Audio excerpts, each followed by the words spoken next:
was researching HCG diet online, and I had spent quite a bit of time on the HCG Chica website and had watched some videos from her, and then she was interviewing somebody who mentioned your book and how it helped her so much, and so I Googled your book, and then that led me to you.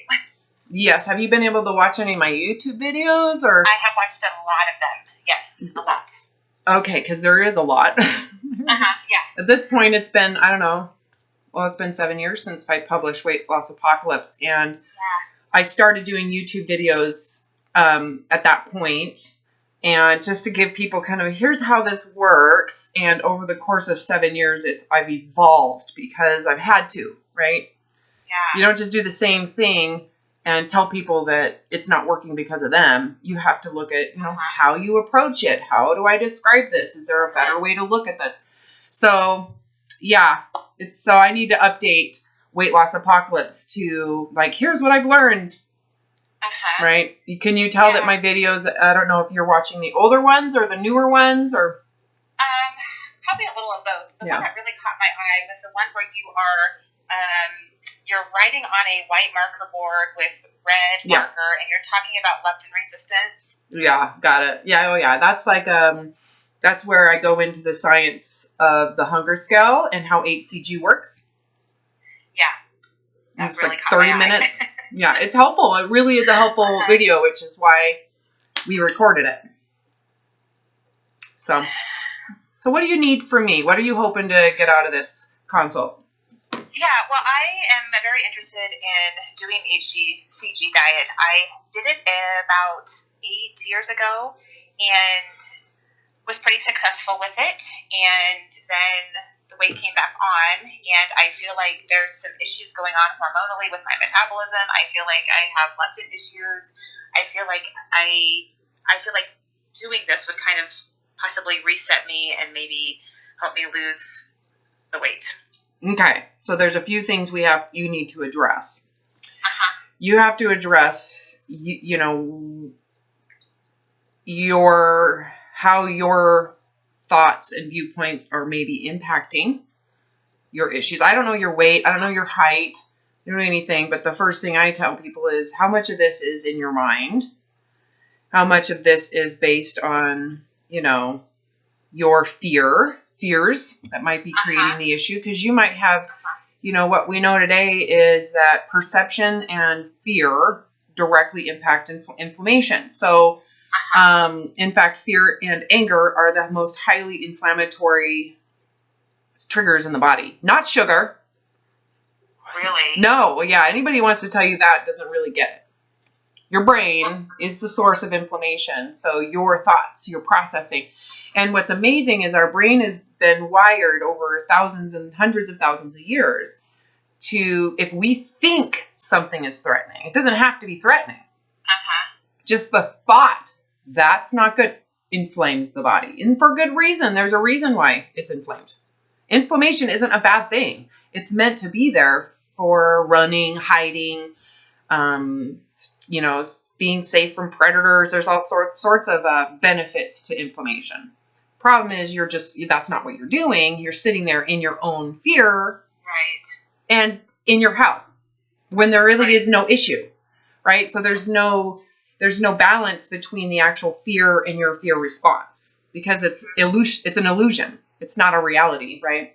So that's the first thing I have to tell people. It's like, first of all, is your body the threat? Is your body your biggest threat? Is that the bear in the room? Yes. Okay, that's why you have problems. Get my point? The fear is enough to drive inflammation to the point where you're gaining weight. Yeah. Oh, yeah. And you're super sensitive. So think of fear as HCG on steroids. So you're living with HCG in your body, but it's not from HCG. It's from your brain. But really, your brain doesn't just do that. There is a perceptual, like what I call a danger probe. Right. And that's an easy way to think of it, like an antenna that comes out of your brain, and you can't see it, but it's there. And it's created with history patterns. I'm not telling you my science. I'm studying specifically one scientist who's the guru of the amygdala, And he's like, look, the amygdala doesn't cause this. It's receiving information and then does what it's told. So there is a certain conscious level and awareness that perceives threat, which requires you have a sense of your capacity. So there is a sense of me in relation to that you can't handle. And then it triggers. Okay. Wow. So I'm going to say it again. There's a perception of me that cannot handle it. So it includes a lack of capacity. So there's an insecurity involved. So for example, if I'm sitting in front of, let me think of like a predator. If I'm in front of Sasquatch, okay, this 8-foot Sasquatch, I'm going to run, right? Because in my brain, there's like, I can see that size. I can see my size. I can go, my best bet isn't to wrestle or fight with Sasquatch. It's to run. Right. Right. So there's a probe that does all that environmental information, right? So you have a probe that is created when you believe something you can't handle. I can't handle that. I can't handle that. Right. Sense. Whether it's jumping off a cliff, imagine I can't handle the airplane crash. Chances are you're never going to get on an airplane. I can't handle right? How does that make me fat? So what happens is the body, this is a great question, and this has been studied for over 100 years. Dr. Cannon, the primary physiologist of fight or flight response, over 100 years ago, wrote this essay, okay, that is now the foundation of what we call the fight or flight physiology. Nothing's changed. He hit the nail on the head, and the science exists today. There's no refuting it. This is what it is.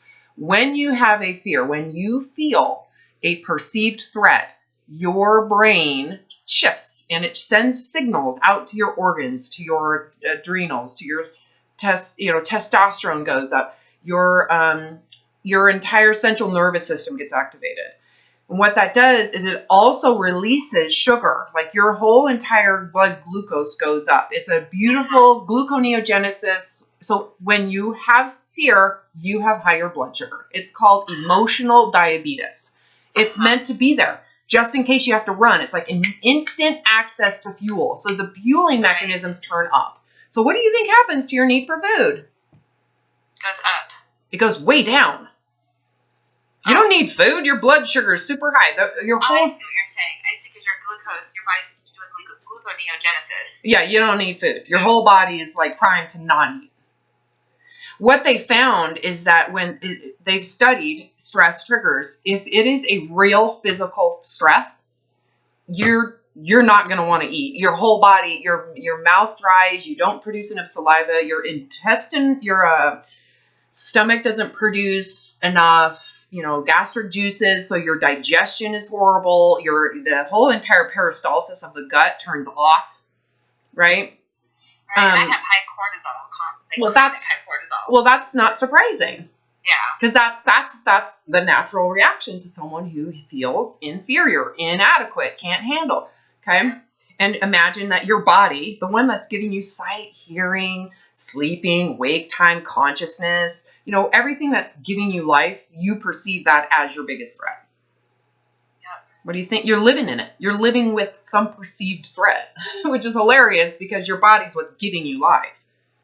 Right. So it's an illusion that you've been sold that there's something wrong with you. And you're going to have it. You're going to have all those symptoms. You're going to have horrible digestive problems. Yep. You're going to have high blood sugar. And then they're going to diagnose you with something. Not thinking, oh, maybe she's living in a state of survival mode. Yep. Continuously. That's true. Because you know what? Everybody else is. And it's normal nowadays. Especially for dieters. So with that said, what happens is what they found is when you have you're going to get your leg cut off, that you don't tend to want to eat. But when it's a perceived, I'm being withheld stress, you're going to eat. And you're going to eat. Yeah. Yeah. The more shame stress you have, the more behavior is to want to secure the primitive needs to survive. Makes sense. Yeah, so there's a lot. So when someone comes to me, you see why I'm like, let's talk about your perceptions first. Yeah. Because we can put you on the protocol. The protocol can heal, but your way of thinking isn't going to change. So you're going to recreate the problem. And then you feel worse about yourself because you took on this idea of, I'm so much better, but you're really not. Yeah. Because you're defining it by, I lost 20 pounds, not really thinking, I need to lose this stress and angst I have about my body image, which is super stupid. How do you get rid of that? How do you get rid of the fear? That's what I meant, is fear. Yes. So what you would have to do, so let's talk about fear. Fundamentally, we all have it. It's an important mechanism. It's needed. But there's a downside when you have it with illusions, right? Not reality. So it's really meant to be like, think about where fear would be beneficial. Right? If it really, truly was going to save your life. Yeah. You got it. So what you have to then look at is say, well, I have this symptom. Why am I taking these things as if they're life and death? Because that's an indication of something you believe in is life and death to you. Yeah. Why is it life and death? So that's a sign you've been cognitively distorted, which is a symptom of fear, by the way. It distorts everything. But what is the source? What's the source of your fear?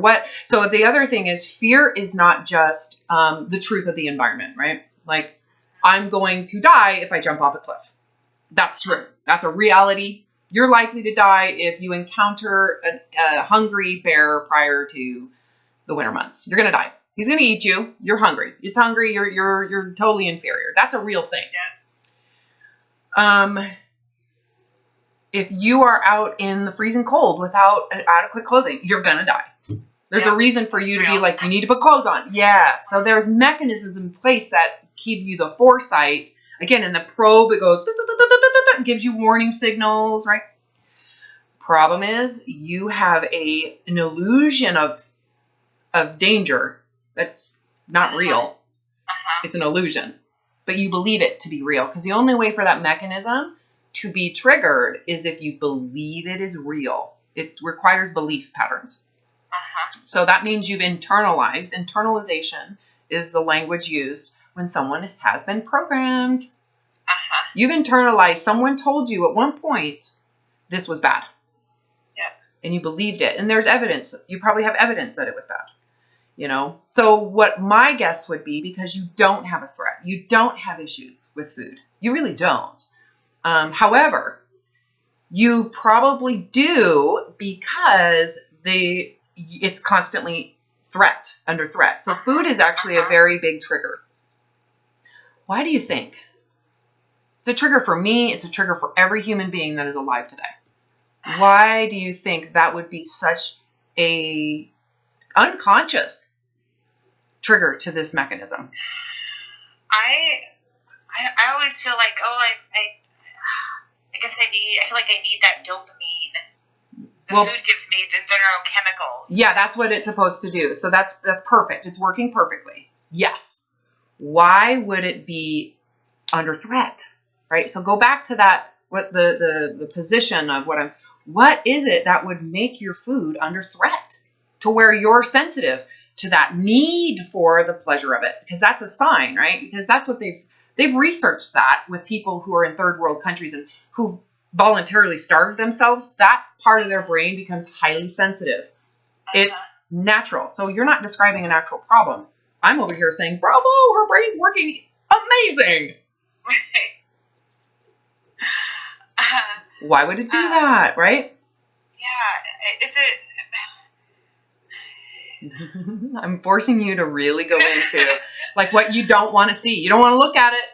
Why wouldn't you want to look at this? Right? It's because of the dieting. So your brain does not care if you have some, sanctimonious, I'm so amazing because I'm doing intermittent fasting. It doesn't give a shit. The brain doesn't think in terms of sanctimoniousness and healthy, righteous concepts, morality. It doesn't give a shit. If it perceives deprivation, it perceives restriction. It can perceive it through a variety of those danger probes, right?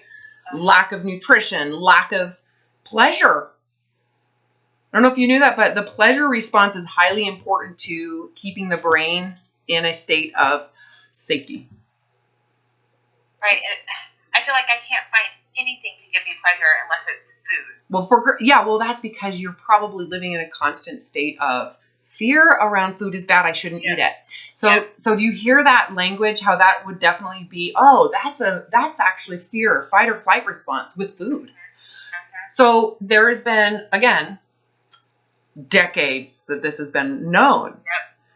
Maslow's hierarchy of needs. Have you ever studied that? Yes, I've heard of it. Yes, I have. So we're going to go back to the basics. This is like elementary school. I cannot believe this is not obvious to everybody. Okay. I can, but it's like the whole diet industry is like the wolf in sheep's clothing. They have no idea what they're doing to people. They don't even know. Right. Okay. If food is like super intense. There have been, there's an awesome dietitian therapist who has actually studied this specific area of Maslow's hierarchy of needs. And she found a variety, like you need first, the brain is going to be in this fight or flight response. You're going to naturally have higher cortisol, high stress levels, super magnified focus on food. All of those are survival mechanisms based on the fact that if you don't have food, you're going to die. That's the truth. So remember when I said perceived threat versus real threat? Your brain is like, this is real. Don't fuck around. Don't even pretend like you're going to go through famine because I'm going to respond to that because you're going to die. So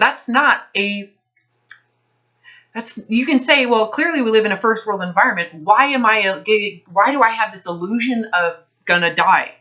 Well, that's because your brain is wired to be that sensitive to perceptions of forecasted famine. Just the forecast. I've never thought about that before. Right? Well, because you realize you've never questioned the diet. I positioned you to look at it and you were like, oh my God, I don't know. I'm like, the fucking diet. They're on a diet. It's the perceived. I never thought about it that way. Like, even though I'm not actually starving, I'm perceiving it because I'm always dieting. Correct. And you're not questioning the dieting as the problem to why you have a sensitive dopamine area of the brain, which isn't a problem. They've studied that. They studied that with the Minnesota starvation experiment in 1942. Every single person in that experiment had high dopamine levels, and they took shit food, and it was like amazing to them. That's what happens on the protocol. Yeah, that's not a problem. Why demonize something like that? Well, the only people demonizing that is the fear-mongering, orthorexic, anorexic diet industry who wants you to starve so they feel better about themselves if you follow them. Right. Never question that. Never question it. Right. So anyway, when someone comes to me, I don't even know your weight. It doesn't matter to me. You could be 400 pounds. This system still is the same, whether you're 400 pounds or you're 120 pounds. Your brain is identical to mine. And so is your evolved mechanisms. There's not separated evolved mechanisms. We're all the same. Right? We're pack animals. Right. There's nothing you can do about that. Yeah, makes sense. So when you think about your relationship with food, it's pretty fucked up, right? But is it, or is it you're being normal? You're a normal animal acting like normal animals would under the circumstance. So you can say, well, my behavior with food isn't messed up so much as the environment I'm trying to promote. So they've done studies on people who are surrounded by food, the abundance of food around you. And this was also part of the Minnesota starvation experiment. That was done in 1942. So this isn't brand new.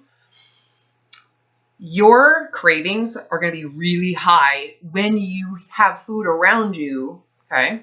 And you are forced to restrict. So they found that different reasons changes that. So they had these groups of people, same, body types, same everything. And they gave them a food restriction plan. Each of them had the same exact food restriction plan. So there was no difference in what they were restricting. The first group was doing it with a spiritual intention in mind. So it was a fast. It was not a diet. This is not about your weight. We're not going to check any body image stuff. This is just about a spiritual fast. The second group this is about your weight, and they were isolated from other types of food. So they only had the allowed food in quantities in their home. Everything else was removed. Then the third group had all the food around them. And they were to go out to eat with their food, right? which group, based on, and the third group was based on weight loss. Okay, so they were all monitoring weight while they're doing all this. So which group do you think had the highest rates of cravings and the highest rate of binge eating behavior after the fact? The last group. Yep. Because they're looking at perceived deprivation. If you're being deprived, that means that you're being withheld. That's different than perceived restriction, which is just, this is it. I'm restricting food, but they're not necessarily being deprived. So deprivation is like an offense against you. And so your natural response is to be very defensive. So when you look at your defense mechanisms with food, can you see if you were literally, let's just say, in a concentration camp and everybody around you is having a good time with food, that you're going to want to steal it. Yep. So those defense mechanisms are going to go way up. That makes sense. Does that mean that you have problems that we should shun you for? No. Right? But I have that feeling towards myself, like that shame and that guilt, and I'm bad. Right. And so what they've noticed, what they've studied, and this has been studied not just in food behavior, but narcotic behavior and overall human behavior. When you feel shame, that's one of the lowest parts of our survival mechanisms. It's probably one of the most triggering in terms of self-centeredness, right? To protect yourself. Because, so let's go back to Maslow's hierarchy of needs. The third hierarchy of need is our, wiring to want to belong in a group, which is wired because it increases our likelihood of survival. It increases your likelihood of getting food, having shelter. The first and second needs are more likely to be fulfilled when you have a group of people around you. So we're wired in a narcotic way, the pleasure way, because it is such a positive impact on survival with people, with food, with shelter, with a home. Like those are high narcotic. The brain goes, yes, when you have that. The downside is when it goes away, you're going to have withdrawal. It manifests in us as anger, shame, hiding, shrinking, embarrassment. All those are mechanisms that are supposed to get you to prepare to, one, get abandoned. So shame equates to abandonment. So they studied guilt versus shame. Guilt is not the same. If guilt, you're more likely to do what they say. I'll do what you say. You're more willing to work with the person that you. Okay. Shame is, I am hiding. I have the mark of stigma. So you're more likely to go into what they look at as our primitive nature is to, I'm going to hoard food. You're basically doing what is mechanically self-preserving because you may have to do it on your own. This is not. That's me. I'm definitely one of those. That's right. So you have to really think about, how do we get rid of this? Well, you got to question the morality that you've believed in around thinner supremacy. The narcissistic ego of thinness that our society lives in. The pride, inflated state of I'm better than you because I'm thinner. And it's worse because the wolf in sheep clothing says I'm better than you because I'm healthy. Now talk about the wolf in sheep clothing.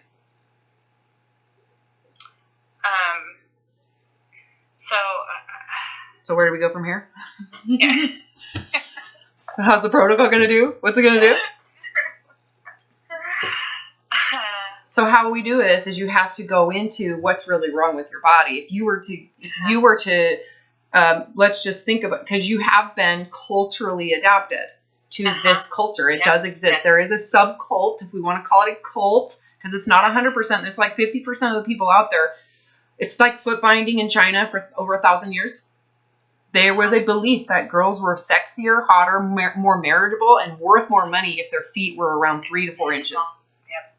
It was real. And you would have bound your daughter's foot thinking, I need to help her because she's going to be seen as worthless if her feet are bigger. Girls who had a foot of 5 inches were seen as they're not going to get married.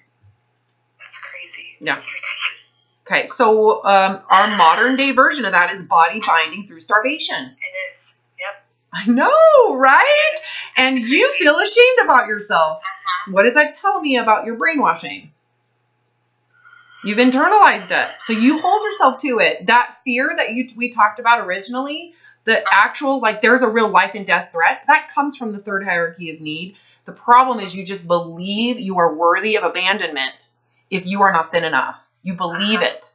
And trust me, there are people who believe in it too who would abandon you over something so stupid. There are.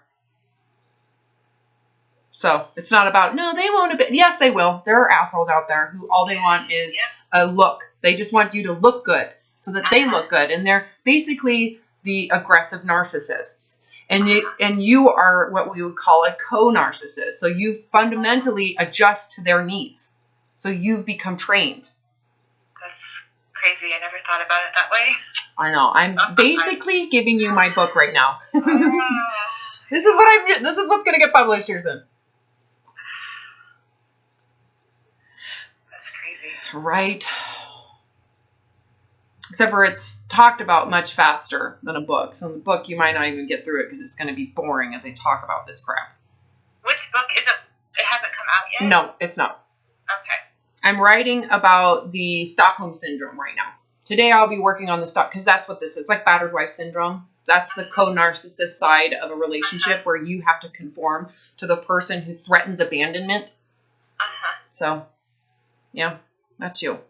And it's understandable why. So you haven't done anything wrong. Once again, it's like if we're wired to want to live in a pack or a tribe, and you're told that you're going to get shunned if you're not thin enough, you're going to want to be thin. So it's innocent. You're innocent. Right? And so this desire you have, and this is amazing to me. So the desire you have to be thinner is basically your desire to get out of survival mode. So what it feels like is when I'm thinner, you get euphoric. Because again, it's attached to that third hierarchy of need. The problem is you never get out of it. Because in order to stay thin, it requires you starve. And what hierarchy of need does that threaten? First one. Yeah, you'll never escape. And so you have to live with continuous impulses to eat. That's why anorexics can't go out. They have to stay isolated because they're trying to fight their first animal hierarchy of need. Yep. Keep it repressed. So that's the only way you're going to do it. So all of those people that are like, oh, do what I do, they have mental illness issues, which, again, should we call it a mental illness issue or should we say they're stuck in a very intense survival mechanism? Yeah, right. Which is really about self-preservation. If it was natural, would they be so obsessive? Would they be talking about it 24/7? No. Would they be talking about how they have to carry their food everywhere in their little Tupperwares to make sure that they can control their food intake while they're on vacation? Talk about living with the bear. So they created an idea that your food is a predator. The food is a predator.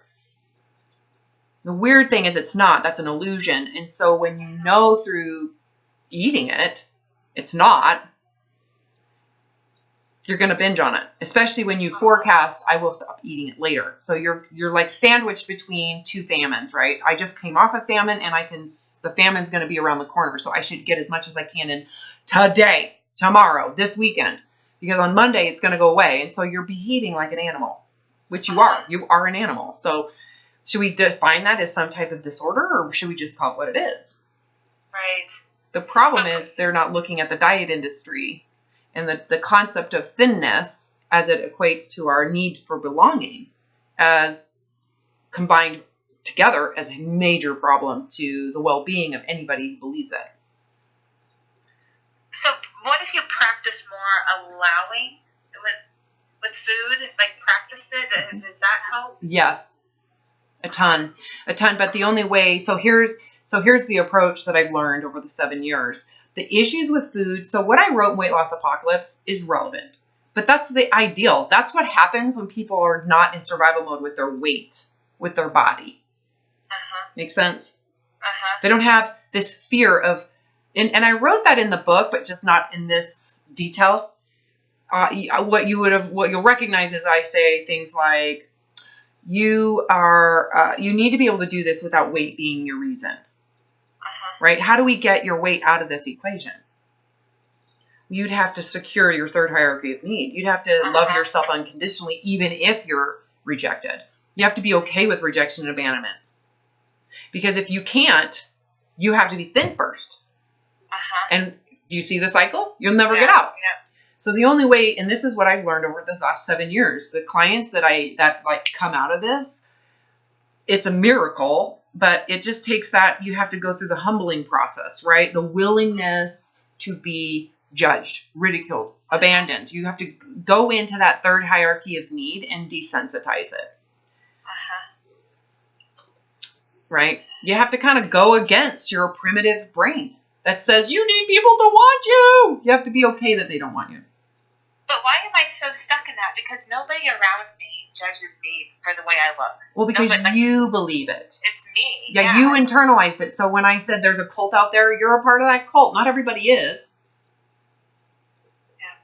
You know, and again, you're in a position of accommodating to the narcissist. You're not a narcissist. You're accommodating to it. So you become you kind of show symptoms of it, but co-narcissists are more likely they love everybody else. They hate themselves. Right? Everybody else get grace, but I have to meet the standards of a narcissist, right?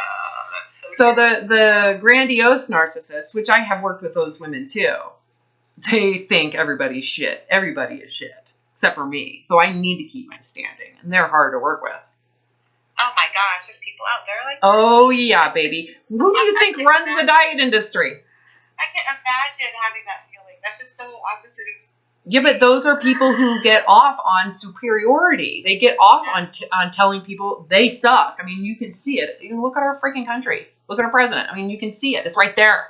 Period. They love it. They like to make other people bad because it makes them feel better about themselves. So by telling you you're unworthy, they literally think that they are that worthy and you need to be at their level. And the entire diet industry is so attractive to people like that. And they love to tell you how shitty your diet is. Yep. Right? So that you'll do what they're saying. Now, I'm doing the same thing right now, aren't I?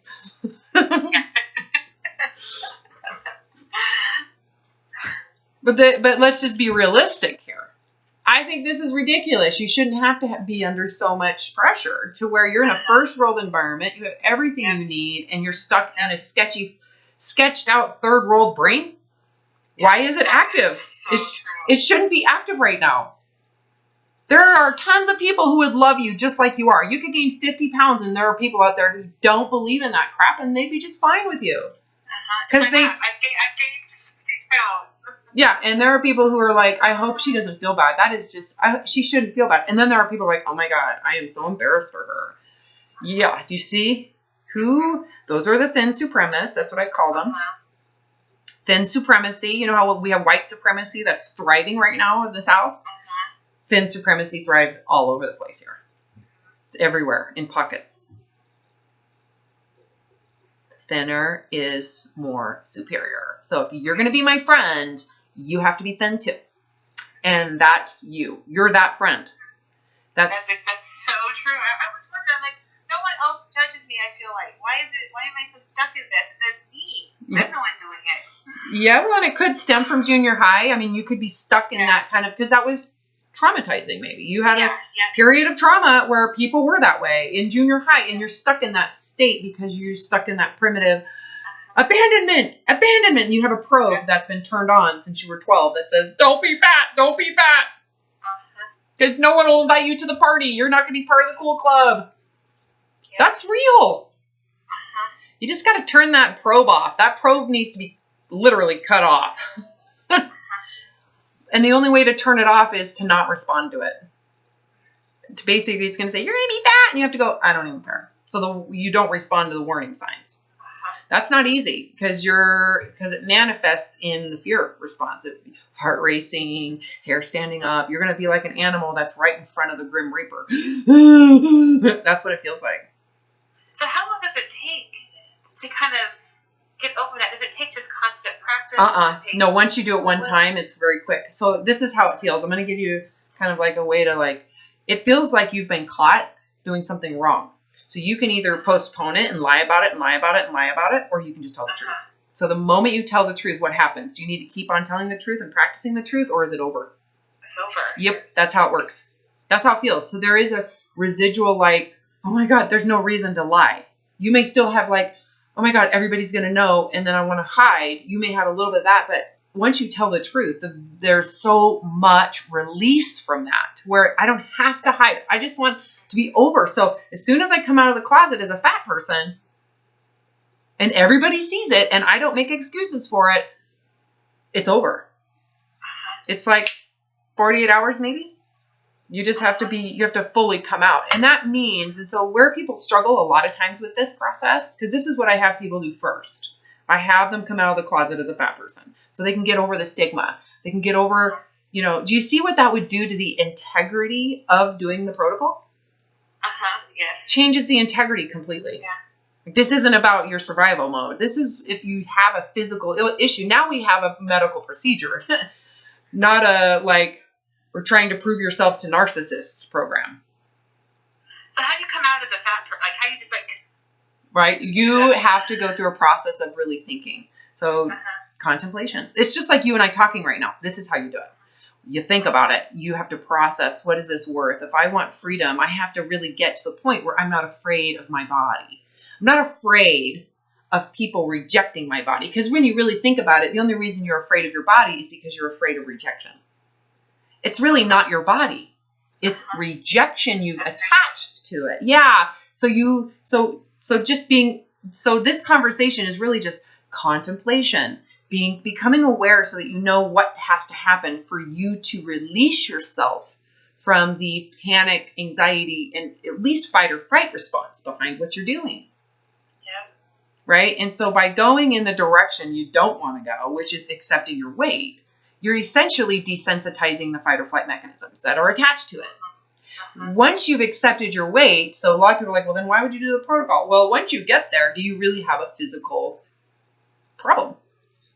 Because now you can see straight. You're no longer distorted wearing cognitive, danger goggles. Right. Now you have logic involved. So I have some clients who are 300 pounds. Yes, of course, they'd be good candidates when they're over this shit.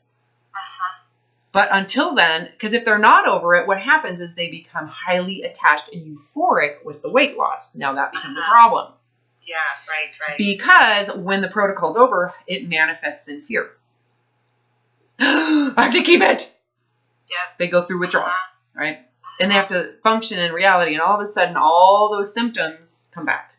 And is it because the protocol didn't work, or is it because they didn't change their brain? We have to turn these probes off. We have to cut them off, get rid of them before you can put yourself in this position so that they can be unattached with the result. Because the result isn't about proving myself, being lovable. They've completely detached those primitive survival needs from the whole purpose of it. Yeah, that makes sense. Would you be okay if I share this recording? Yeah, sure. Because this first 40 minutes has been freaking awesome. Yeah, it has. Oh, God. Okay. So can you see where the protocol to me it's incredible. It's amazing, actually. It's like this needs to be available, but it's very dangerous for people who are in that primitive, I need to secure myself, I have issues with food. You know what?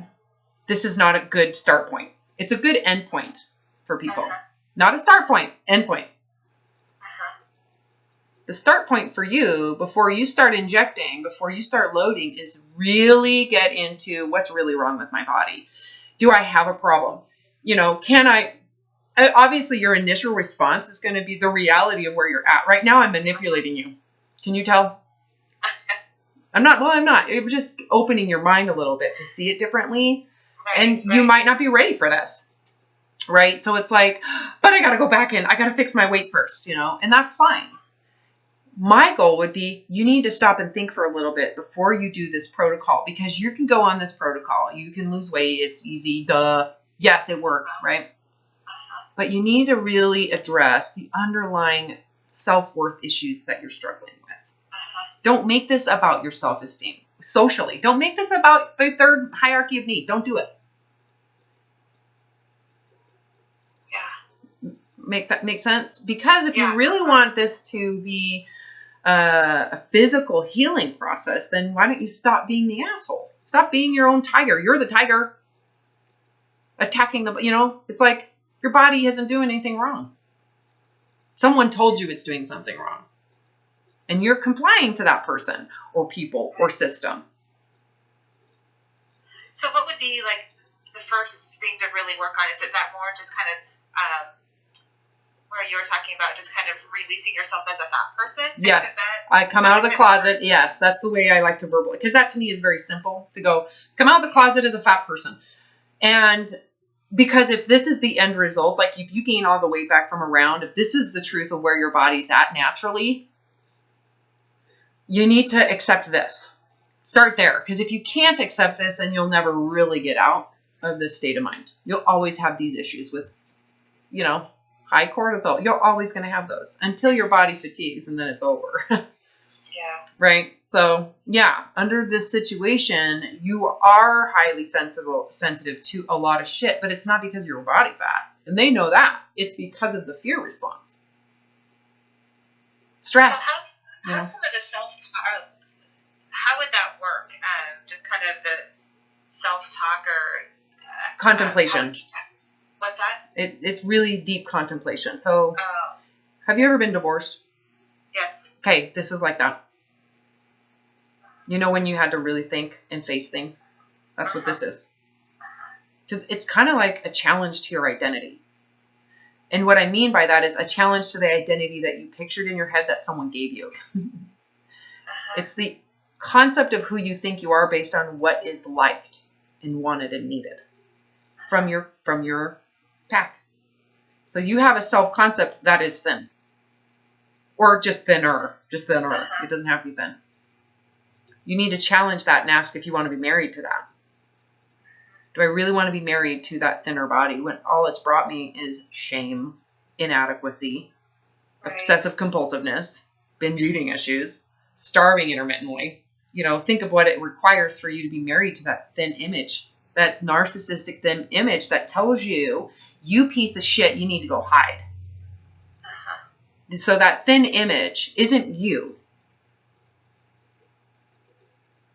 Right. But that's because you are married to it and you're committed to it and devoted to it, you are literally a battered wife to it. You have battered wife syndrome to the image. That's why you feel like shit and no one else gives a shit, because they're not married to the thinner image. You are. Right. That's crazy. Do you see how this kind of helps you see it? Like, that image is the problem.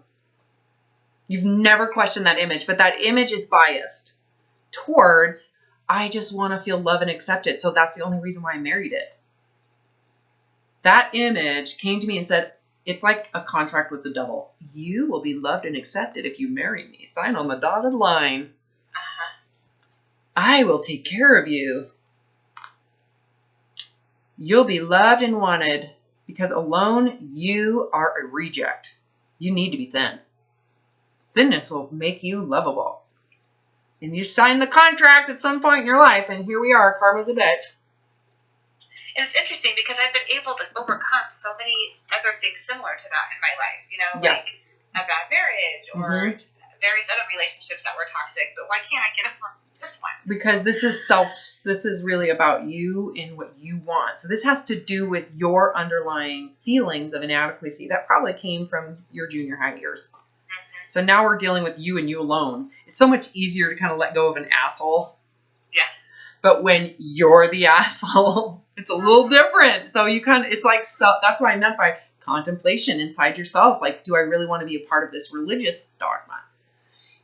Imagine you are identified as a certain religion and you grew up that way. How hard it would be to leave it when that's all you were raised to. It conditioned your thoughts. It conditioned your concept of who you are, your belief patterns, how you dress, who you hang out with, and all of a sudden you're realizing this has been really toxic, that I have depression because of this belief system.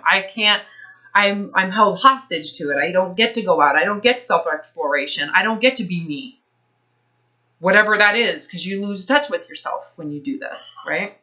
And that's the downside of you letting this go. You probably feel like, I don't even know who I am. If I am in a fat body, let's just imagine I am literally in a fat body. Biologically, this is how it's supposed to be. How would I live my life permanently this way? Can I accept it if it's meant to be this way? Kind of like someone who's meant to have only one leg. In their mind, they have all of their legs. How do they get past the reality that this is the body you're in? That's scary. Right? Do you see where I'm taking you? Yeah, and it is scary. That's why you have never faced it. Why would you face something scary? Especially when you feel, okay, we're going to go back to the beginning of this conversation, like you can't handle it. I can't handle that. Well, let's think about that. Let's just go through it, you and me together. What would your life be like if this is the natural body? Okay.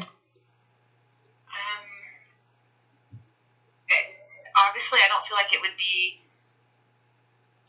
any different as far as my external environment. And with me personally, it would probably be a lot easier to not have to worry about trying to change it. Right. You would go in. So imagine with that, because what you're saying is I would accept it. Because why would you, if you can't accept it, if this is your natural body and you refuse to accept it, that means that you have to permanently live in a diet. Yep. Because it's not natural. This isn't, you have to do the unnatural to look unnatural for you, right? How does that change things a little bit for you to recognize maybe this isn't natural? Maybe my goal, the image in my head is not natural for me. It never has been. I've always had to starve myself to get there. And then in order to keep it, I have to keep on starving.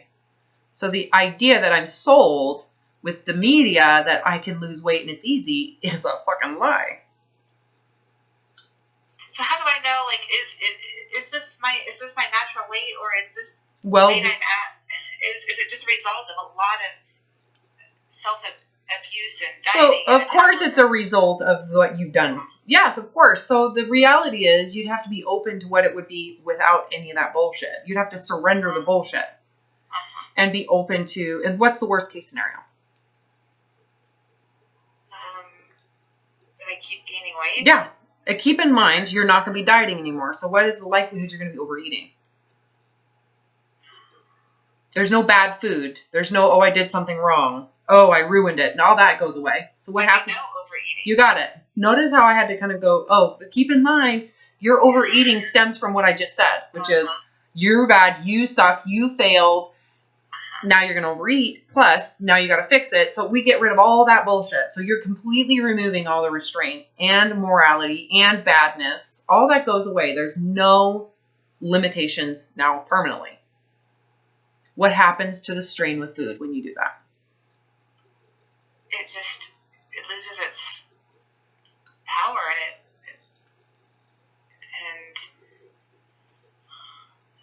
it doesn't become an issue anymore. It's not. You can feel that, right? I didn't tell you to say that. It's not like I'm brainwashing you. I'm just telling you what's normal. Like you can feel like, oh, well then I would have no issues with food. Like all that bullshit. Notice how you don't have an addiction. You see how that worked? Yeah. It's really easy. You can feel it. It's like, oh, well, that would depressurize everything. It's like, well, that takes the magic out of it. Thanks, Robin. Yeah, but that's quote unquote the goal, right? You see what I mean by eating to hunger is very difficult until you get to that place. Then it's easy. It's like, oh my God, it's so natural. Yeah. Back to that thought. So what is your natural body? You'd have to completely surrender all forms of bullshit, diet, morality, religious cult bullshit. And then just be a kid. Eat a hot dog if you want a hot dog. What do you want? Fettuccine Alfredo? Enjoy it. It's not going anywhere, so do you need the whole thing? Did you ruin something? Is there something bad? Is the predator in the room with you with your fettuccine Alfredo?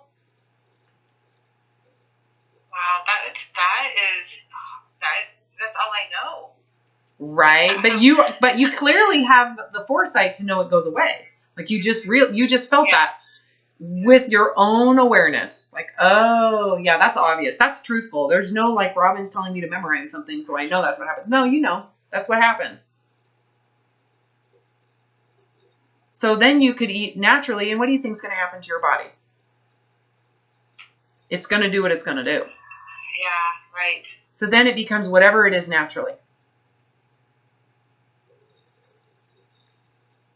And accepting it just... So whatever weight that is, whatever size that is, that's the weight and size you'll be with freedom from all of this crazy train. So if you can't accept that natural body, get back on the crazy train. Right. The way that I teach people to do this is don't step off the crazy train until you've accepted what you don't want. Because in order for you to relax into it, you have to accept what you're afraid of. So that you can just be open to whatever happens. You can't step off of the crazy diet train and go, I hope I don't gain. It won't work. It doesn't work because then you're still tense with food. So then you're still overeating with food. I've seen that so many times. And I'm like, look, if you really want to do this, you have to stop caring that I'm gaining weight. Yes, because you're overeating still. I get it. It's because I'm scared to gain weight, and that's why you're overeating. So does that take time and lots of practice? Because it just seems like it would be hard just to jump off of it. It depends. Yeah. Some people it's immediate because they're that miserable. And they want freedom that much. They're like, what do I have to lose? I'm already fat. I'm already 300 pounds. I'm already 400 pounds. So the people that are like been through hell and back, they're easy. The hardest people are the anorexics. Because they have their superiority and they're clutching onto it. I'm better than everybody else. I don't want to lose my position. You know? And they have more, oh, poor me. Oh, like, poor me. You know, self. That's like, that's harder to work with. So it depends on where you are in that spectrum. Right? I'm not judging any of it. I've been through this. I did this myself. And I was on the anorexic end. I was going to kill myself, you know. To me, it was like, I might as well just blow my brains out than be fat. Right. Sounds like an anorexic. Yep. So I had to go through this. That's the only reason why I have this capacity to tell you this is what it's going to feel like. So you just kind of, did you find yourself that you just kind of surrendered, or how did you? Well, because I was suicidal, it was like, I either do this or I just blow my brains out. So why don't I do that first? Let's just, yeah, like, because if I end up being morbidly obese, doing nothing, well, that means that's where my body's supposed to be. And if I cannot accept that, I'm doomed to being anorexic the rest of my life. So then at that point, I will choose to commit suicide. But let's at least open myself up to the real body. So when I say to you, got to accept the worst case scenario first, that's the truth. I had to do that. And my brain went to 500 pounds because that's how fucked up I was. Again, not judging it. I was in like that sketched out animal state of mind where I was isolated in a cave, scared to leave. Right? Like that bad.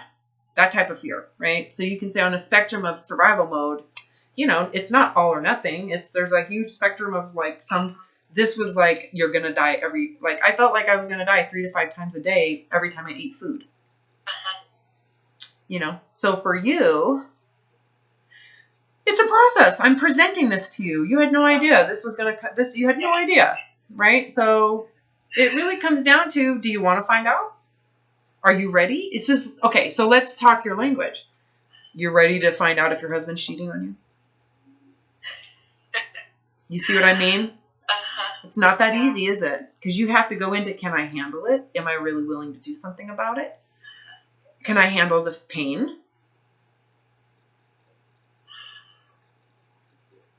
So it would be like looking at someone you've relied on and seeing that they're horrible people.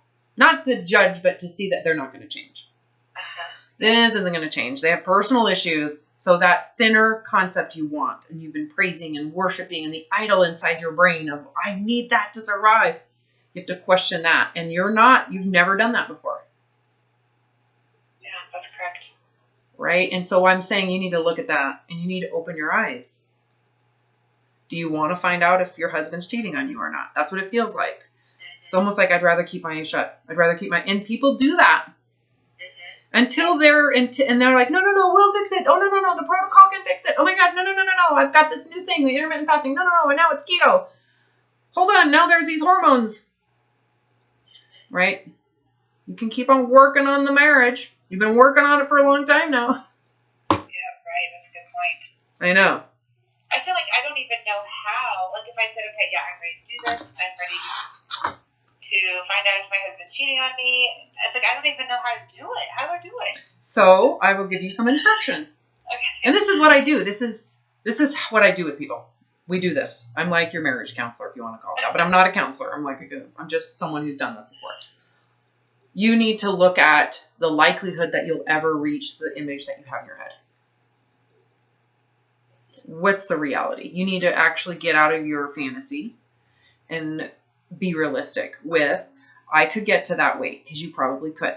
However, it will require that you constantly focus on food, what you can and cannot eat, and is it even realistic for you?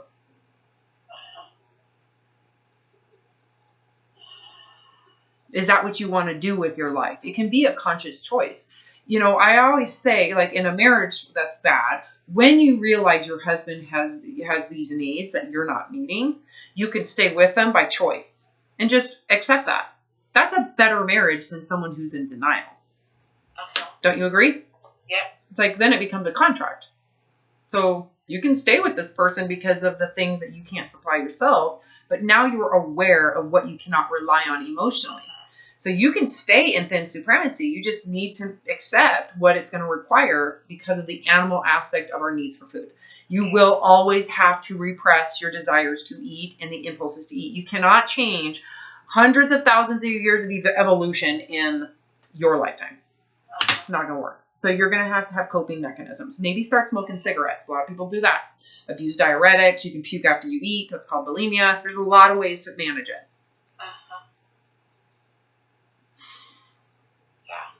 Or you can start over-exercising.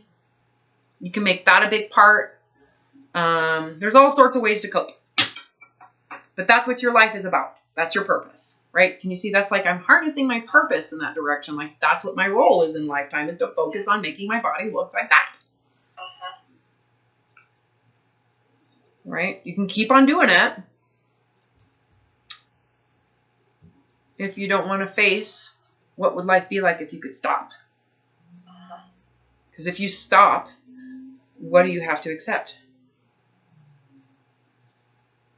You have to accept the way you are. Yep. Now. Yep. And everything that symbolically resembles, you have to accept it, and you have to accept people aren't going to like you. People are going to think you're lazy and dumb. People that are in your state of mind will think you've failed. It's true. Don't even argue with it. But they're so self-centered. I mean, they're looking at you. What does that tell you about their state of mind? They're trying to be above you, so let them have it, you know. And not only do I have to accept where I'm at now, but what if I get bigger? Yes, you got it. See, that's the fear, right? The fear is if I don't have a diet, I will fail. So the diet industry is you become codependent. That's a sign of codependency on the diet. If I don't have the diet, I'm going to fail. I need a diet. So you're clutching onto the diet industry as if they are your rescuer. Did you hear that?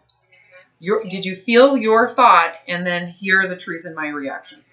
Yeah. You are in a codependent relationship. You're the victim. Your body is your persecutor, and the diet industry is your rescuer. There's that codependency drama triangle. Right? So you have to really ask. The only way to get out of this is to ask, is my body really persecuting me?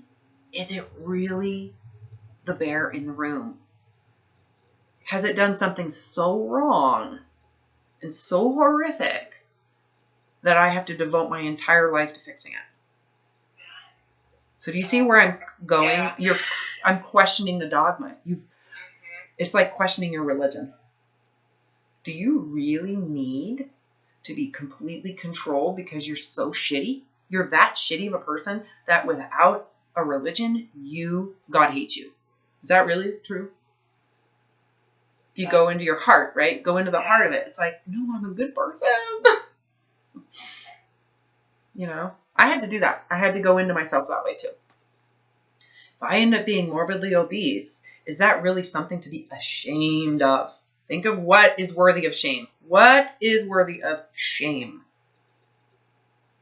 Molesting children, torturing animals. Right. And you're behaving as if you're worthy of shame by having body fat. Really? Question that. You might want to question the whole because shame is morality. That's a moral emotion. You're a bad person. That's what shame is. You are a bad person. The mark of stigma. They used to mark people in Greek times so that there was a visible warning that this person sucks. That's where the word stigma came from. They were outcasts. Not allowed. There's something wrong with you. You have the mark of stigma. And you are behaving as if you have done something worthy of that.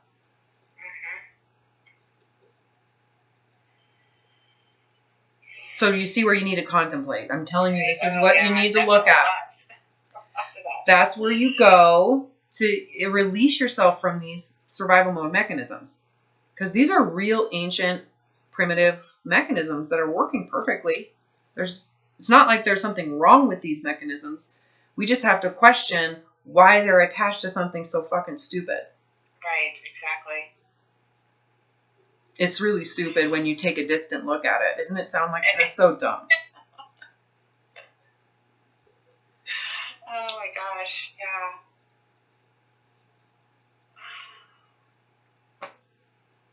Yeah, wow. So you have to question, do I want to stay married to that? I really want to stay married to that if the consequences have really been 100% negative. There's nothing positive coming out of this marriage. I just feel like a horrible person and I'm a slave to all this bullshit being sold to me. Like, you'll believe anything you're told because you're that desperate, right, to please the body image. Do you really want to stay married to an identity based on that image? You know, when you internalized it, you were quite innocent and you were hopeful and you believed in the fantasy and it was right there, right? Now you have how many years of practice and trying? How many years? For me, 25, 30. Okay, so you've been married to this asshole for 25 to 30 years. And has it gotten better? I mean, because your effort has become stronger. Don't you think your efforting has been very strong? Yeah, it just is. You know, and the funny thing is, let's call the diet industry the counselors you've been to. Mm-hmm. They're going to help. They're going to help this marriage. Mm-hmm. No. You keep on going back. Mm-hmm. This one is different. This one's different, telling me how I can be thin so that my husband can be happy.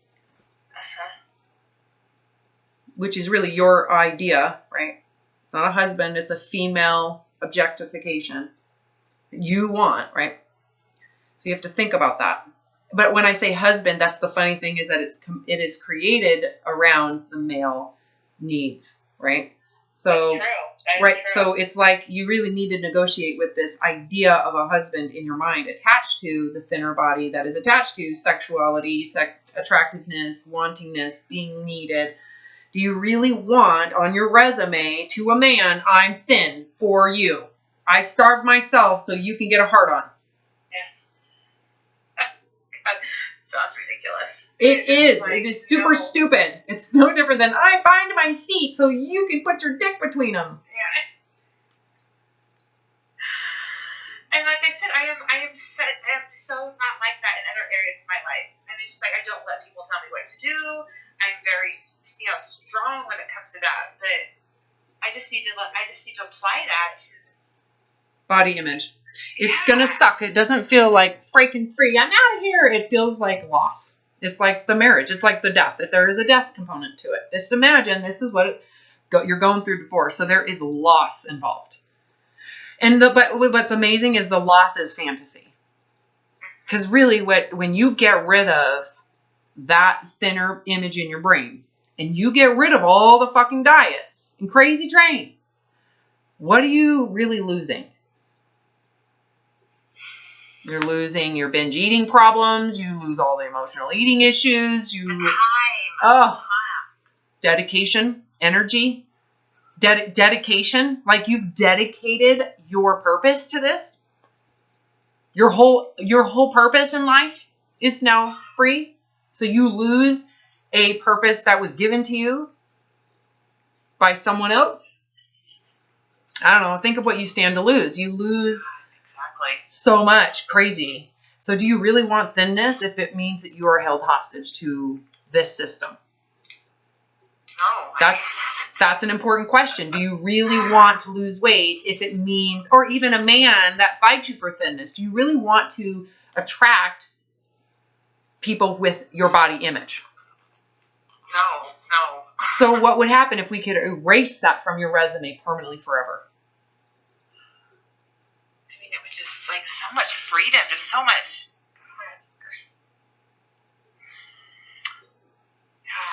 I don't know I don't even know what I would do with my time in my life.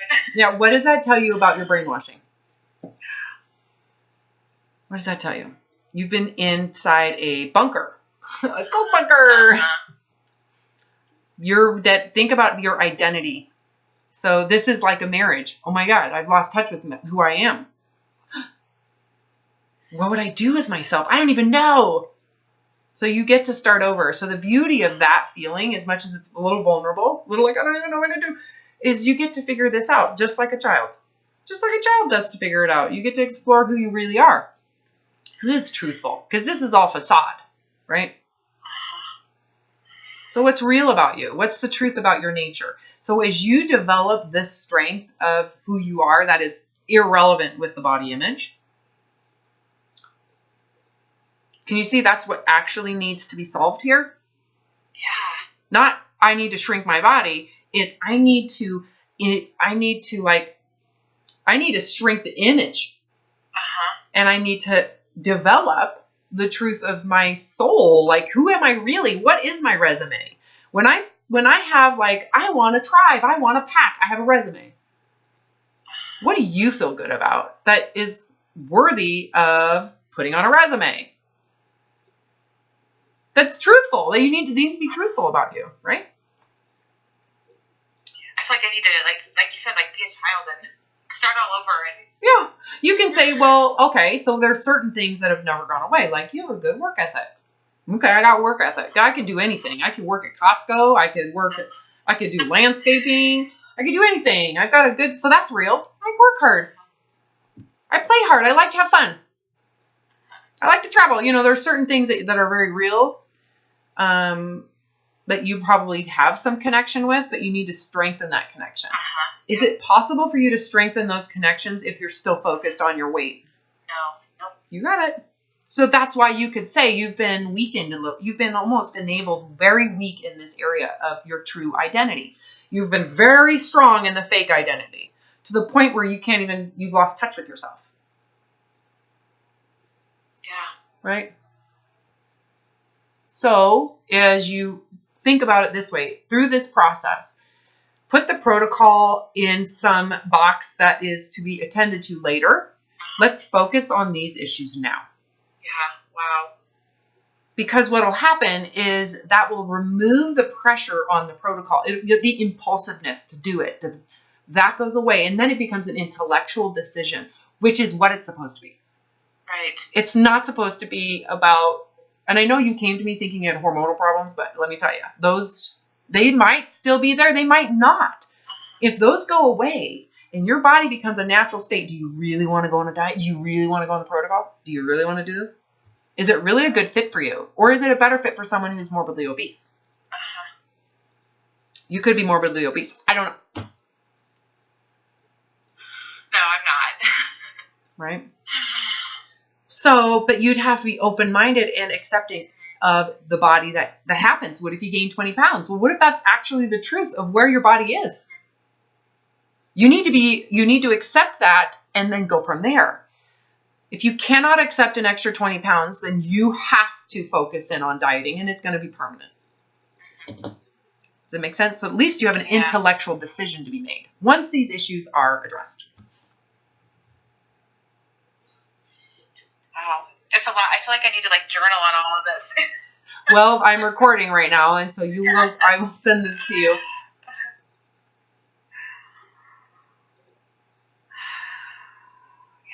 It is so much like an abusive relationship. It's like it's kept me small. It's kept me thinking that it's my fault. There's something wrong with you. Yeah, something wrong with me.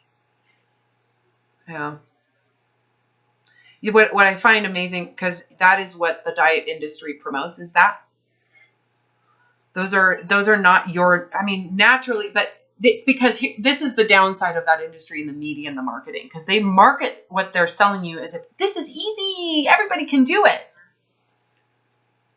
And so you're like, okay, you just blindly trust because you've given them authority, right? So there is that aspect of our primitive brain that if we believe someone is authority, we don't have to question them. So it saves us time. It's like a shortcut. So you just do what they say. But the problem is, because you've internalized that this is supposed to be easy and healthy for me, I must be the problem. I must suck because I'm not doing well. I have cravings. I want this food. So there must be something wrong with me. And then you realize, they're the same people that are promoting this concept of food addiction. Same people. And then they're going to give you, here's what you can and cannot eat because you're an addict. And that whole list of what you can and cannot eat, what is it doing to your animal brain? Just making you want it. Correct. Binging and just hoarding and the shame. I failed. I suck. I can't handle it. Yeah. I mean, that dark space, I mean, you realize what will happen to that dark space as soon as you accept your body as it is. Do you even need to work on it? Not really. Just kind of disappears. It's irrelevant. Yeah, it loses its relevance because the only reason that dark space of binge hell exists is because you feel bad about your weight and the stigma attached to it, which is you're an outcast. Everybody knows it because it's a visible thing. So, yeah. So once you accept being an outcast, see, that's the route I go. Just go into being an outcast. If you're not afraid of being an outcast, what happens to the whole program? The whole program is based on that threat. The whole entire diet industry is based on the threat of being an outcast. And they do it through not just body image, through the visible look of that, but the fitness look of it. So they've created a variety of body images, the concept of health body. Like if you have type 2 diabetes, you might as well hide. And it's funny because I'm already kind of acting like an outcast because it's like I don't go to the gym anymore because I don't want anybody to see how fat I am. I already am kind of like... What's happening to your food issues as you're doing that? It's getting worse. Correct. You're just like any other animal in that state of mind. You are not special. You are the same as every other binge eater. That's exactly what happens. Any binge eater listening to this YouTube video will go, I know exactly what she's talking about.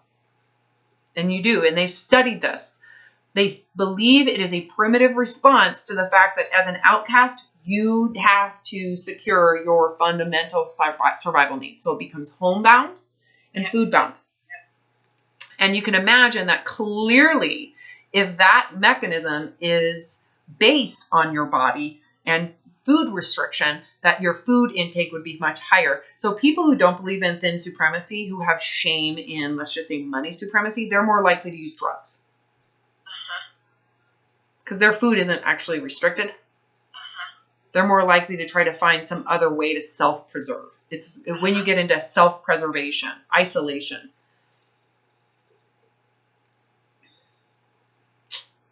Shame is, shame is the lowest hierarchy of that if you want to look at it as triggers to survival mode, it is probably the worst in terms of our tribal pack needs. Shame is you're an outcast. You're about to get pushed out and abandoned. So abandonment is a big trigger to self-preservation.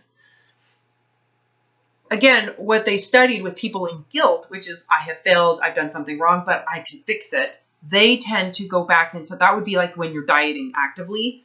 When people get into shame, it feels hopeless. And yeah, so the psychology is actually darker and you become more paranoid. So the symptoms get worse. You're saying, like, oh my God, check the box, check the box, check the box, check the box. Yeah. Yeah, I just feel like I stay home so much now, and I always just like, well, I'm an introvert, so that's why I stay home. Yeah, that's funny. Yeah, that's cute. Well, and it would make sense that you would introvert with this type of shame. Yeah. You know, introversion meets, it's almost like I have less anxiety if I'm by myself. Once I go out in public, I feel like I have the mark of stigma. Everybody knows I'm a failure. So you're going to have that kind of like the bear. Like you are around predators everywhere. She sucks. And you're going to create that delusion in your head, right? Because you're paranoid. So you're magnifying every look is about you. You know, that's that state of mind. So the key is just to go out into the world like... You need to come out of the closet. Yeah, and just... To yourself. To yourself. Because once you do it for yourself and you give yourself grace and you give yourself compassion for how this has gotten this way and you yourself divorce the thin supremacy, you won't care if the thin supremacist believers give a shit. You won't care. Because you will have compassion for what they're living in. Because you know they're in hell. So you won't care if they tell you you're going to hell because you're not thin enough. No one's going to like you. You won't care if they don't invite you to their parties because you don't want I'm thin enough on your resume. Right? So you get to where you're just like, it's no different than divorce, the mark of divorce. You know, there are people, they're like, oh my God, she got divorced. That means that they're terrible people and they don't know how to have a marriage. And they're, what's wrong with America? You know, all that bullshit. You just like, whatever. I'm alive because I'm not going to die in a divorce, you know? That type of bullshit. The funny thing is, it's like, you are probably more forgiving of divorce than you are fatness. Oh, yeah. Yep. But you've never realized that you're more miserable in your thin supremacy than you were in your actual marriage. This is worse. This is way more demonic. It is. Way more abusive. That thinner idol that you've attached yourself to is way, way more abusive. You are staying at home in shame because of that image. Do you see what I mean by battered wife syndrome? You have Stockholm Syndrome. Yeah, awful. Mm-hmm. And so the recovery, what they found, and this is good news for you, with this type of syndrome, because it isn't a disease or disorder, first of all, it doesn't respond to depression medication. And you can see why. It's like, what is depression medication? It can't get rid of that image. So I'm not going to, right? So, like women in battered wife situations, it doesn't respond. What does work, however, is permanently when the abused sees the abuse and they see that it is permanent. This isn't going to change. He's not going to get better. Every time he says he's going to get better. Next time. All these next times are only temporary. They actually have a distance. For a moment, they see the distance of it. And they go, this will never change. That's the moment the syndrome falls apart. And they literally pack their shit up and get their kids out in the middle of the night and they never return. That's how it works.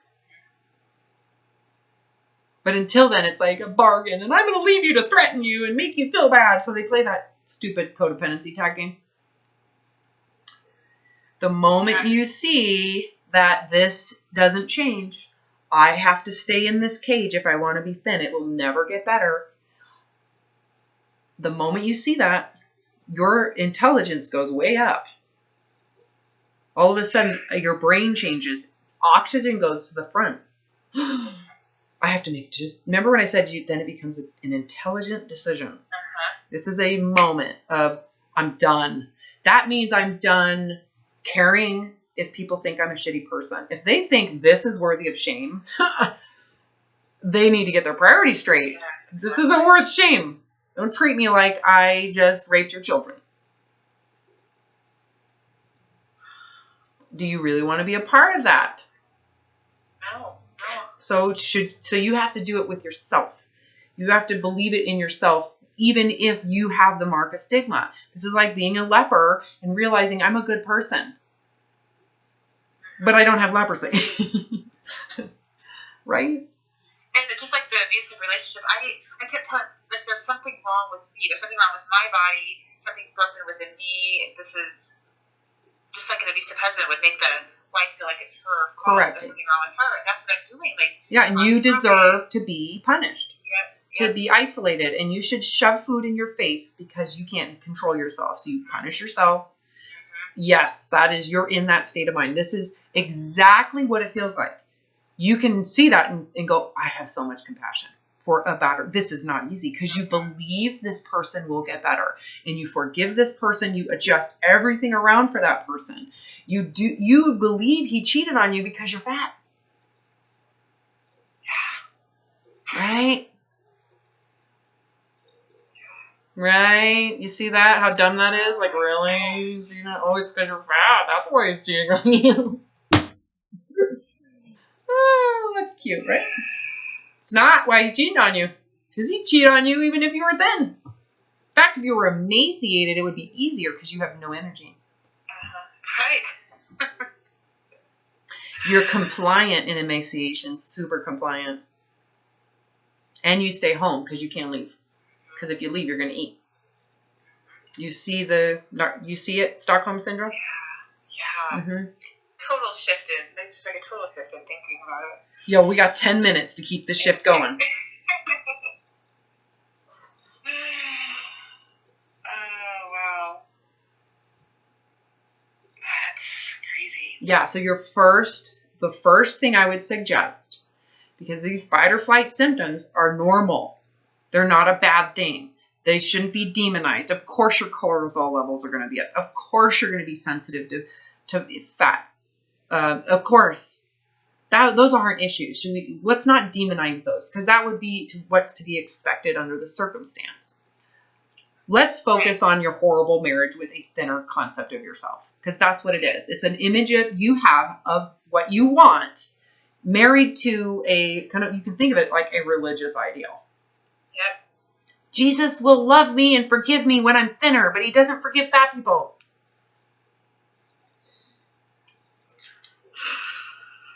Isn't that horrible? But that's true. That's what it feels like. That's what it feels like. And you have to decide, I don't want that Jesus, if that's the truth. I can't afford to want to go to that God's heaven. I don't want it. I would rather go to a place that connects with the heart. Like, why should I feel bad about my body? Why don't dogs and other animals have to worry about the body that God made?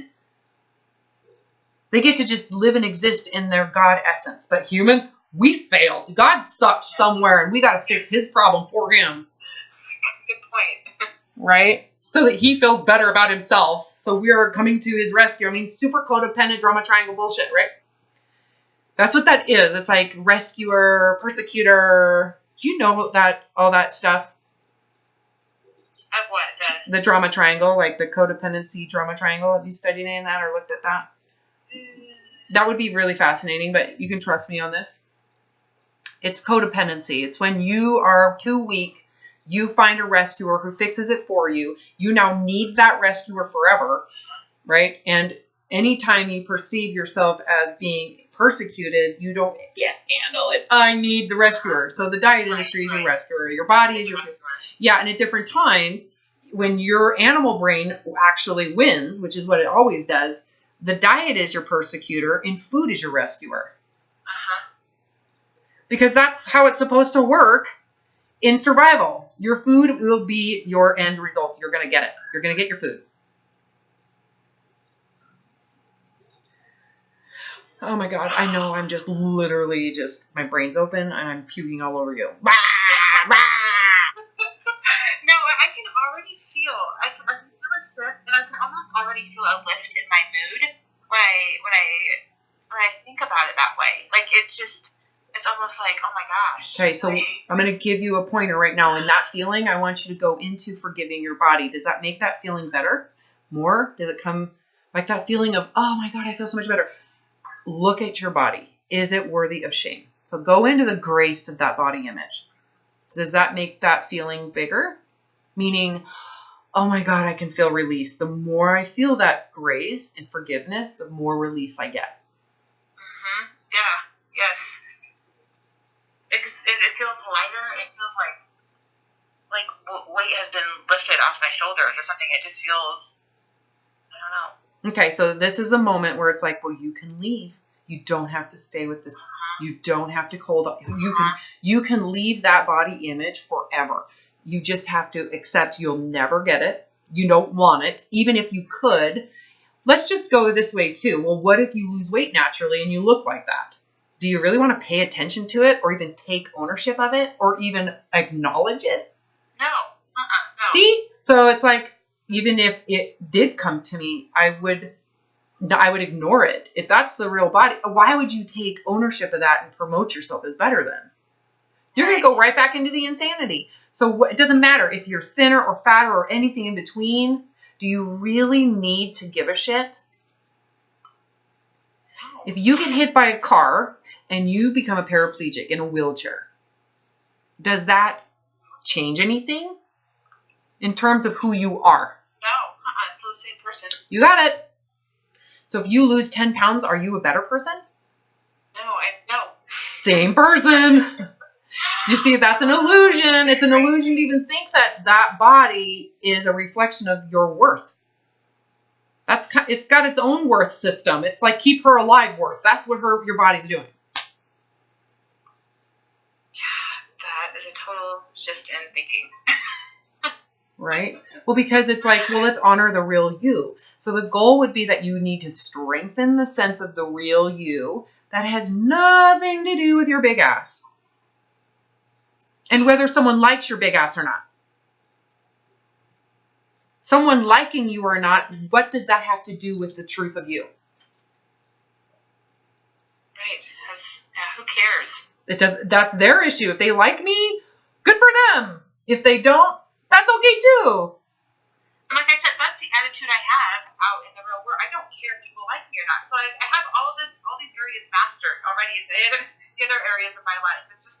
This one is this one is a hellhole for you. And it's affecting everything. Because it's how you relate to yourself. Yeah. Well, let's reframe that. It's how you relate to that concept that you have in your brain of what you should be and knowing that you're not that.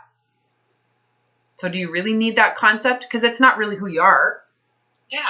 So, and do you really want to use that in front on the top of the resume? I'm thinner. Or I'm fatter and you're going to hate me. I mean, because it comes with both, right? I'm thinner and I have flashing lights of amazingness. I'm fatter and it's dark. So if you rip out the whole thing, it doesn't matter whether you're fatter or thinner. It's irrelevant. It's like, do I paint my nails or not? Do I have curly hair or do I straighten my hair? Irrelevant. Yeah, it doesn't matter. Did you bind your feet or did you not bind your feet? Oh, that's so true. So when you go into that space, what happens to what happens to your relationship with food? It's nothing. Food is only needs for, nourishing the body or giving the body what. Yeah, and tasting good. Yeah. It's not going anywhere. There's no bad food. There's no good food. There's no lines drawn. There's no pressure, right? So I will tell you this, the more strength you feel being real and authentic and being unconditional with the body, the weaker your issues with food become. The more strength, but the moment you're like, oh my God, I'm so fat, I need to lose weight, what happens to your strain with food? Bing! It goes way up. Super strong, yeah. Yep, and that's because your thinnerness requires starvation, and that triggers that primitive part of the brain instantly. So if you're going to go on a cruise and be on a bathing suit, you got to be okay being all like boom, chicka, boom, boom in a bathing suit. And not care that someone is over there who's emaciated, eating her carrots out of her carrots are too high in starch. Whatever is anti-inflammatory, okay? You have to be okay that she's stuck in her own brain, in her emaciation, feeling bad for you because you're fat and free. How does she not care? How does she not even care about how big she is? right? You got to be okay being naked and having sex with some guy. And you being like, if you don't like this, we're not meant to be. Because this is what I got. You see where I go into vulnerability? Don't avoid those vulnerable spots. You need to go into those ahead of time. I'm going to be getting remarried and I'm going to walk down or I'm going to do it differently and I'm going to be in this body and whoever loves me isn't going to care, which means I'll never have to diet again. So, in my mind, that primal hierarchy of need, the very first one, when that one's inflamed, talk about insanity. Yep. It's meant to be there in a third world environment. So when you live in a first world environment, it is hell. Yep. Okay. I would rather be 500 pounds than to trigger that. Yeah, it is hell. I know, but it's only hell because we live in a first world environment. If we were in a third world environment, it would be working. It would be helping us. It's not helping you in a first world environment where you're supposed to prove yourself with your starvation. So it's like, that's a big deal. When people say, I need to recover, what you're actually talking about is that. I need to recover from this hellhole of crazy train with food. Well, the only way you're going to do that is if you recover your third hierarchy of need, that you are lovable, you belong, even if you're fat. Even if you are morbidly obese, you belong. That's a stupid reason to reject someone.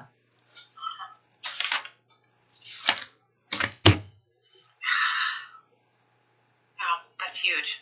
Yeah, so what you have to do to get rid of the third world crazy train with food, which is very primitive, very survival oriented, you have to secure your third hierarchy of need, which is, do you feel even in your failures, you're worthy? So we need to make that even if you're fat. So then what happens to the marriage to the thin supremacy?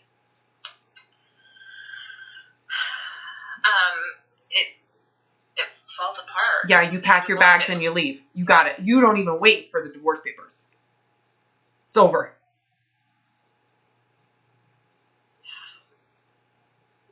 It's like, why would you do? I don't believe it. So where's the holding hostage now? Because that's the only reason why you hold yourself hostage is because of that. So what happens to your hostage situation if you no longer care if you're fat?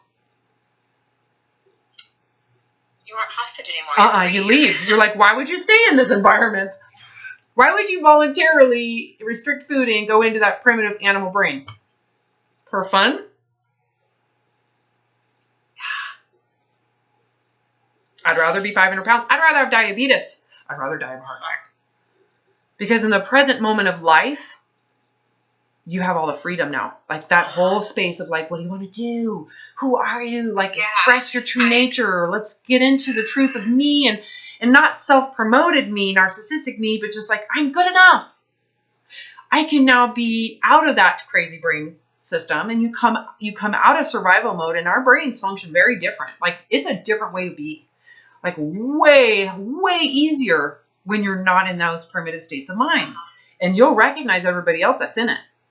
You're going to, oh, I've been there. That sucks for them. But they're going to figure out whatever it is to get out of that. It's more relaxed. It's more loving and caring. It's more like, que sera. Que sera, sera comes from someone who's out of survival mode. This whole like, I'm an introvert. That's for people who have anxiety. Yep. It doesn't mean that you're like out in public dancing with, it's that it just means that you're present. You're like, oh, I can just sit here and enjoy the nature. I don't have to think about anything because there's nothing wrong. Yeah, and that would definitely bring my cortisol levels down, I think. I could just tell that they were just like... Well, yeah, all of that stuff and all those organs get to go, oh my God, what just happened? We get a break. Okay, oh my God. And then what you do is you make a choice. I'm not going to turn those on unless I'm going to die. Like, really. So I will wait for someone to bring me to the guillotine. And even then, do I really want to activate it? I can just accept I'm going to get my head cut off and then just do it. Right? It's like, and it's only in the presence of death that you go, oh, I'm dying. Right. Instead of, I'm going to die with your first world environment. Because I'm too fat.